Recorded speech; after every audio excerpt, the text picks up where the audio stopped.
Exercise 5.3 5.2 हम लोगों ने कंप्लीट कर लिया है, 5.3 स्टार्ट करते हैं। देखो बहुत इजी है, 5.3 इतना भी हार्ड नहीं। मोस्टली तुमको यहाँ पे वेक्टर्स के बीच में एंगल से डील करना है, मतलब angle between the vectors, right. Basic सा फॉर्मूला है, ऑलरेडी पढ़ा हुआ भी है 11th में मैथमेटिकल मेथड चैप्टर में, एक बार फिर भी मैं बता देता हूँ, सुनो।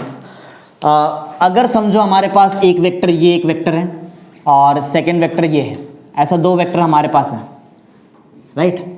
एक वेक्टर का नाम है समझो पी बार और सेकंड का नाम है क्यू बार, ऐसा दिया है बराबर। दोनों के बीच में अगर हम लोग एंगल एज्यूम करते हैं तो चलो थीटा एंगल एज्यूम कर लेते हैं।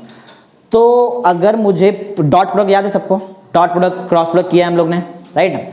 तो अगर मैं पी बार का डॉट करता हूं क्यू बार के साथ तो इसका आंसर आता है magnitude of P bar magnitude of Q bar cos theta. Magnitude of P बार को पी भी लिख सकते हैं, मैग्नीट्यूड ऑफ क्यू को क्यू भी लिख सकते हैं और कॉस थीटा, समझा। तो ये फॉर्मूला एक सिखा दिया पी बार डॉट क्यू बार का, एक फॉर्मूला, क्लियर, समझा। बोलो एक और, ये पढ़ा हुआ चीज है 11th में। सेकंड नहीं, अभी पहले और बहुत कुछ समझो। क्या ये फॉर्मूले से तुम लोग थीटा निकाल सकते हैं? P Q, magnitude of P और क्यू को नीचे भेज दो, यहाँ पे आ जाएगा तुमको थीटा। सेकंड, अगर समझो पी बार तुमको एक वेक्टर दिया है, समझो पी बार हमको एक वेक्टर दिया है, ये कब यूज करेंगे मालूम है? ये फॉर्मूला सिर्फ तब यूज करना है जब तुमको पी का मैग्नीट्यूड ये सब दिया, राइट। प्रॉपर एंगल वगैरह निकालना रहेगा तो यूज करो, समझो एंगल निकालना रहेगा तो ये यूज करेंगे। सिर्फ डॉट प्रोडक्ट करना है तो क्या यूज करेंगे, देखो। तो अगर समझो पी बार का हमारे पास वेक्टर है x1 i cap comma sorry x1 i cap plus y1 j cap plus z1 k cap, ऐसा हमारे पास पी बार का वेक्टर, राइट। हमारे पास क्यू बार का भी वेक्टर पहले से अवेलेबल है, ऐसा समझो। क्यू बार का भी वेक्टर है x2 i कैप प्लस बोलो मत y2 j cap plus z2 k cap, right है, बोलो समझा। अभी ये सेकंड वेक्टर दिया है। वेक्टर का याद है तुमको थोड़ा बहुत कुछ?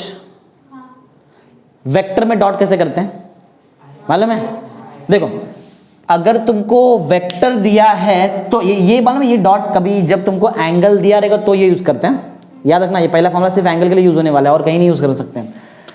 अगर तुमको पी बार डॉट क्यू बार निकालना है तो आंसर कैसे आएगा वो देख लो, बहुत सिंपल है। दोनों का आई कैप का कोएफिशिएंट को मल्टीप्लाई कर लो, बोलो क्या आएगा?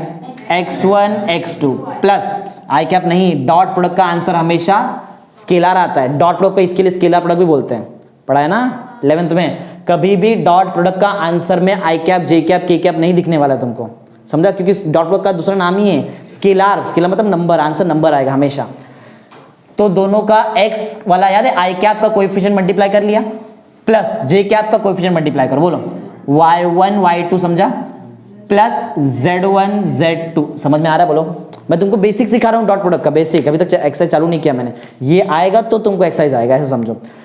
जब मैग्नीट्यूड दिया रहेगा, एंगल दिया रहेगा तो फर्स्ट फॉर्मूला डॉट प्रोडक्ट का, जब वेक्टर दिया रहेगा तो सेकंड फॉर्मूला। इजी, हार्ड नहीं है। चलो कुछ और थोड़ा स्पेशल देखते, कुछ स्पेशल पार्ट इसमें।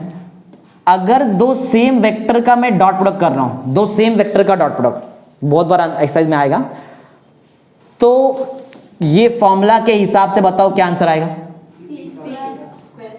Magnitude of P bar into magnitude of P bar into cos of कितना? 0, क्योंकि दो सेम वेक्टर के बीच में कितने का एंगल रहेगा? 0 डिग्री एंगल ना, और कॉस 0 होता कितना है? कॉस 0 का आंसर तो 1 होता है। तो magnitude of P into magnitude of P मतलब मैग्नीट्यूड ऑफ पी बार का स्क्वायर, जिसको हम लोग पी स्क्वायर लिख सकते हैं, राइट है? बोलो समझा है क्या? दो सेम वेक्टर का डॉट किया तो उसका आंसर क्या आएगा? खुद के मैग्नीट्यूड का स्क्वायर। जैसे पी बार डॉट पी बार किया तो मैग्नीट्यूड ऑफ पी बार का स्क्वायर आ गया, समझा? आगे नेक्स्ट फोर्थ, अगर समझो मैं आई कैप का, आई कैप मान लो मैं कैप यूनिट वेक्टर, अगर मैं आई कैप का डॉट आई कैप के साथ ही कर रहा हूं तो बोलो फॉर्मूला क्या आएगा? ये डायरेक्ट यहां पे आते हैं, पी बार डॉट पी बार क्या आया था? मैग्नीट्यूड ऑफ पी बार का स्क्वायर। तो आई कैप डॉट आई कैप बोलो क्या आएगा? मैग्नीट्यूड ऑफ आई कैप का स्क्वायर। आई कैप को बोलते क्या है? यूनिट वेक्टर, मतलब उसका मैग्नीट्यूड कितना रहेगा? तो 1 का स्क्वायर 1, समझा? तो याद रखना I cap dot I cap, J cap dot J cap और K cap dot K cap का आंसर कितना आएगा? 1 ही आएगा। याद रहेगा? बोलो याद रहेगा ना? अच्छा, अगर मैं तुमको पूछूं कि आई कैप डॉट जे कैप कितना आता है तो बोलो कितना आंसर आएगा? 0। क्यों मालूम है रीजन? देखो फॉर्मूला लगाओ, बोलो क्या आएगा, magnitude of I cap, magnitude of J cap, cos of angle between I cap मालूम है एक्स एक्सिस का unit vector and J cap मतलब वाई एक्स का यूनिट वेक्टर, दोनों के बीच में कितने का एंगल है 90, और कॉस 90 होता कितना है, कॉस 90 0। तो तुम्हारा पूरा आंसर, ये सिर्फ आई कैप डॉट जे कैप के साथ में नहीं है, आई कैप डॉट जे कैप लो, या फिर जे कैप, या फिर समझो आगे जाते हैं, जे कैप डॉट के कैप लो, या फिर आई कैप डॉट के कैप, समझा? अरे दो अलग अलग यूनिट वेक्टर कोऑर्डिनेट एक्सिस का मल्टीप्लाई कर डॉट करेंगे तो आंसर बोलो कितना आएगा, 0 आएगा, और दो सेम को किया तो 1 आएगा, समझा? बोलो